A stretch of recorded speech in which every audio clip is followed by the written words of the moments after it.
Hi guys, last week Matthew, Kendra, and I put up announcement videos for this year's Women in Translation readathon. It's going to be happening August 24th to 31st.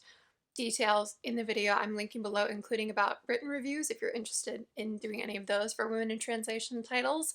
But like Kendra and Matthew, I'm going to be reading Women in Translation all month long. And so this is my TBR. It's a sort of TBR because there are 7 books and I cheated and have already read one of them. Now I know that pronouncing foreign names in a non-anglicized way can come across as pretentious, to say the least, but my feeling is that if I can get fairly close to an author's name, I'm gonna go for it. You know, I'm definitely gonna make mistakes, gonna slip in and out of the R's because I'm American, but I may as well try. So feel free to correct my pronunciation below. Let's all learn, let's all help a buddy out. This first one is the one that I've already read. It's Last Witnesses, An Oral History of the Children of World War II by Svetlana Alexievich, translated from Russian by Richard Pevear and Larissa Volokhonsky. I didn't actually look up how to say Richard's last name, I'm just realizing now, so even though that's the least exotic in this whole video, we're already getting a little tripped up over here. Regardless, they're a star translation duo for Russian and have been for a few decades at this point.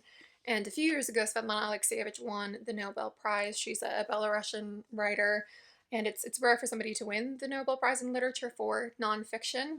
But like with her other nonfiction titles, she interviews many, many different people for this book and puts their voices all together and takes herself out of the equation so you don't hear the questions that she asked them to get them to say these things. And I'm going to be doing a written review on this, so I won't really talk about it here, but enjoy is the wrong verb to describe this kind of book and this much trauma in such a condensed space.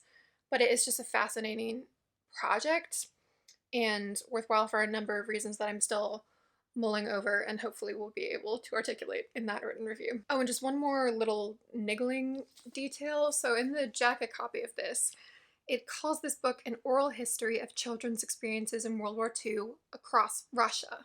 And it also says a trauma that would change the course of the Russian nation. Now, if you've watched my review that I put out a few weeks ago on Bloodlands, you'll have a better idea of what's coming here, but it's an issue, especially in the United States, to conflate Russian experiences and Soviet experiences. And actually, most of the people interviewed for this book were Soviet Belarusians, not actually what we would call Russia today.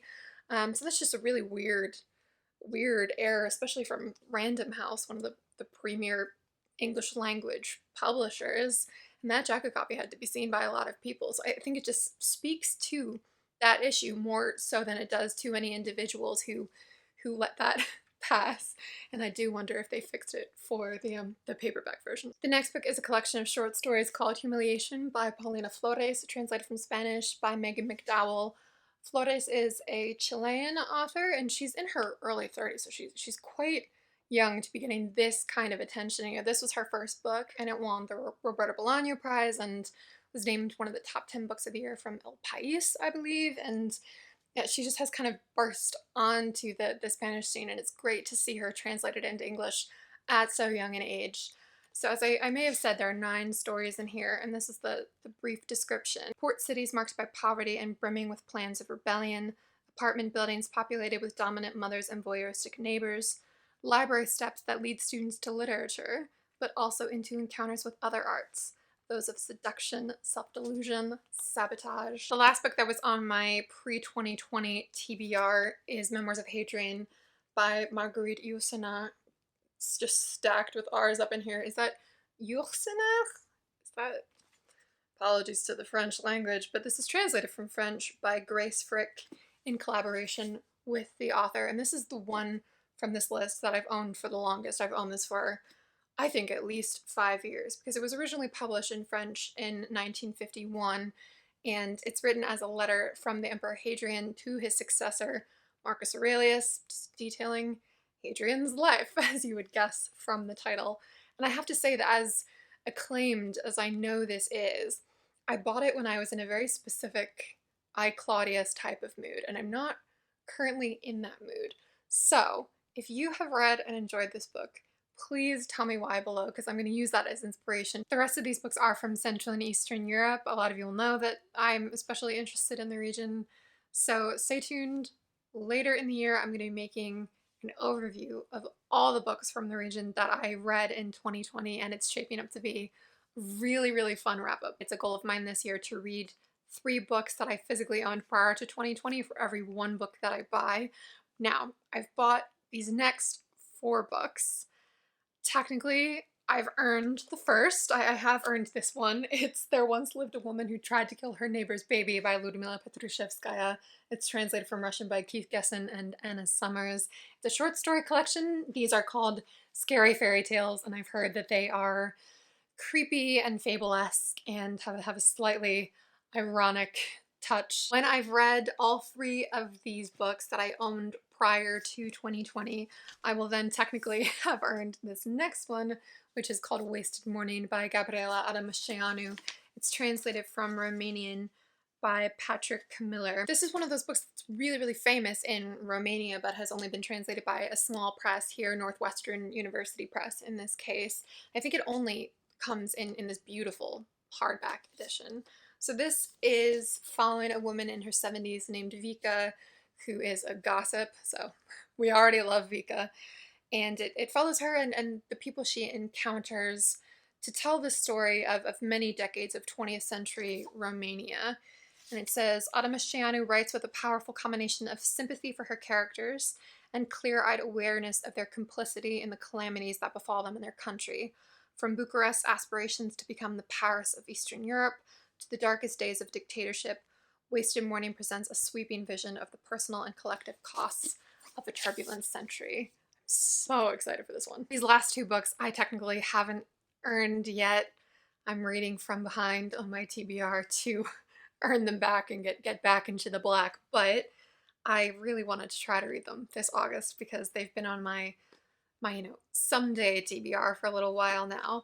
And the first of those is called The Feline Plague by Maja Novak, and this is translated from Slovenian by Maja Visenjak-Limon. This is about a girl named Ira who takes a job with a woman called The Lady, who's an entrepreneur who founds a chain of designer pet stores under the assumption that pets will become the new jewelry, which, amazing already.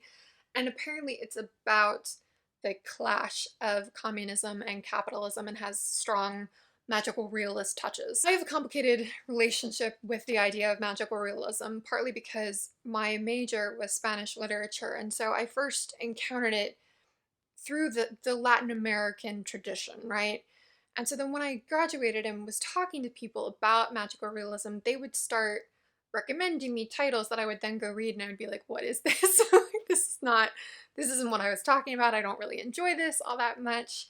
And, I've gotten used to that now, and I wouldn't say as a reader that I love magical realism because that would be a misrepresentation based on the kind of books that people would then recommend me. And I do have a wider view of it now, and I see why those books appeal to so many different kinds of readers. But for me personally, magical realism doesn't make me want to read a book more necessarily. The exception for that is Central and Eastern Europe, because like with the Latin American tradition, there's a real political backbone to magical realism coming from these countries, and there's a sense of much broader cultural and social commentary, and even more so a sense of teeth.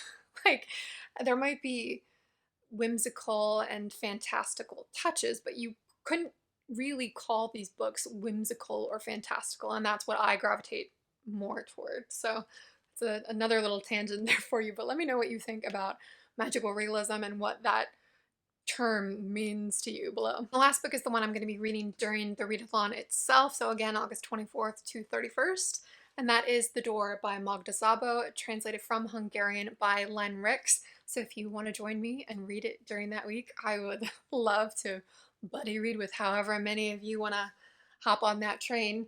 I don't know much about this because I've heard that it's a very tense read and that it's one of those that builds even over a short space, but I do know that it's about a housekeeper and a writer over a number of years and about secrets that come out into the light. I have purposely kept the wool over my eyes when it comes to the door.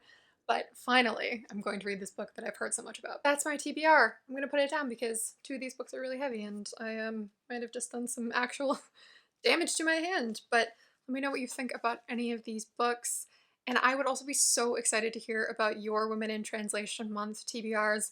List them below. If you have a video, feel free to tweet the link at WIT Readathon. We will repost it so that all can go flock to its gloriousness. I can't wait for all of these and to discuss them with you at a later date. So thanks for watching, you guys, and I'll see you in another video soon.